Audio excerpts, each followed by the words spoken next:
consistent. They don't really go off point. The visuals that they show are always impeccable. In the industry, they have a reputation for probably the best form and window dressers that are out there, and they're always very consistent the way that they show the product. Mr. Lauren goes through the showroom before anybody sees any of the product, and he okays it, and you actually can walk around, and sometimes I picked up the coats and it says, Ralph likes this one. You know, he's really into the brand. Can you imagine for an empire that big, and he's really on top of it, but always about consistency. And then from there, it goes to their own stores, which are, you know, fabulous. Sometimes you feel like you're almost at a museum, and you wonder who dresses like this, but they really are consistent, and they show the brand every single time. And they're consistent from the windows to the flowers that they show in the store, the way that they're greeted by the customer, by the associates, the way the associates dress, the way that the associates look. It's an extension of the brand, and it's really important to get across that lifestyle to the consumers. And again, the emotional attachment to the brand, you know, and the part of it is that they want to evoke a passion for that product with you, and whether it's, you know, in the Adirondacks, or whether it's out west, or whether it's tennis and golf, you know, year after year they're able to do this, and they pull it off, and they have that emotional attachment, you know, to the brand, which is really important. I remember one time, part of my responsibility is home gifts, and I went to the home showroom for Ralph Lauren, and we walked in, and it was downtown in New York, and it was a huge showroom, and they had different rooms all set up that were very Ralph Lauren. And I walked into one room, and they have across the back a big landscape, and you know, with the windows, and you feel like you're in, you know, wherever, Colorado on a ranch, and it's beautiful. And I asked them, okay, what can we buy from the showroom? And they go, oh, the frame up on the mantle. That was it. That was all that was for sale. All the rest was just props. All the furniture, all the beds, everything else. It was just to tell the story. The only item that they had for sale was one frame that was on the mantle. But they worked very hard to tell the story of that brand, and that's something that they're very consistent about in the lifestyle presentation. And they're very, very thorough in the way that they present the product. So again, if you ever go into their stores, you look around, the forms are always perfect. So they're finished and polished. And what I mean by that is the shoes that go in the form, they always match the tailor that's there. The tie is always perfectly in shape. They'll have a tie bar on all of the suits. The buttons are always correct. There's never any problems with, you know, which buttons on a 2-button or a 3-button suit are buttoned. The cuffs are always correct. The shoes are always polished. Everything is right.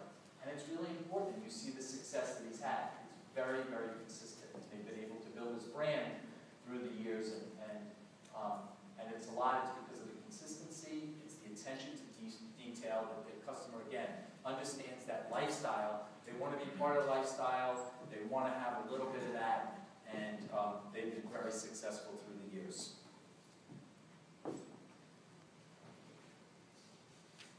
So the next part I wanted to talk about was the retailer and customer relationship. So there's just some points for you to think about. So what does this all mean for today's retailer? What does lifestyle merchandising mean? You can see through the two examples the success that lifestyle merchandising can bring. Retailers need to think about what their brand represents and what story you want to tell to your customers. It's very important. Spend a lot of time on that each season. You know, what's the story, what's the theater that we're going to create for the coming season? Who's your target audience and how you will reach them? What's the age of your customer and where's that going? Is he getting older? Is he getting younger? Are you appealing to a younger customer? Are you current? Are you relevant? These are all questions that you need to think about. And if you do want to appeal to that younger audience, how will you appeal to a younger audience? You know, I remember one example. We worked on a tailored clothing program that we wanted for a younger audience, and we started to meet with this vendor, and we started to go through it, and my boss said to me, guess what, you're too old to do this. We're going to have the assistant buyers all get together and to be a team and do the selection and the model. I said, yeah, thanks. I might be old, but you're older than me. You know, the point of the matter is that, you know, sometimes you have to really work at understanding who who your audience is, you know, what are their likes and dislikes. You know, one of the things that's most difficult as a buyer is to buy somebody's taste level that is not your own. It's a really big challenge, you know, and sometimes I think women are better buyers of men's product because they don't get emotionally involved the same way that a guy would in buying the product. It's very much a challenge. And then to be able to be successful in showing a lifestyle presentation of brands that's not necessarily your thing is even more challenging.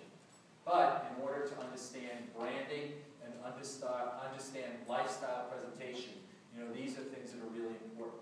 I think often in our company, the most valuable people are the visual people, the people that do our windows, the people that do our mannequins and forms. I can recognize when something's done correctly. I can never do it myself. I look at it, I think it's an art form, and I have a tremendous amount of respect for our visual group and just in the industry, you know, some of the companies that I spoke about, because it really is a talent and a skill. And to be able to set up mannequins and rigs and forms and windows in a taste level that is not your own, and to do it correctly with authenticity and to understand the brand, that's a lot of work. That's a mouthful just to even say. But it is really, really important in the industry. And I think this point about, you know, being relevant to a younger customer, you know, I think even today's older guys, they don't want to be older guys. So, you know, you go like on our contemporary floor, and I think we kid ourselves sometimes and we think, yeah, we got a bunch of, you know, 20-year-old hipsters coming and buying our denim and contemporary. It's not that a lot. It's a lot of older guys that think they're cool and hip and they want to wear things that are going to make them look cool and hip. Nobody wants to look old. You know, there's a lot of brands out there that have evolved and haven't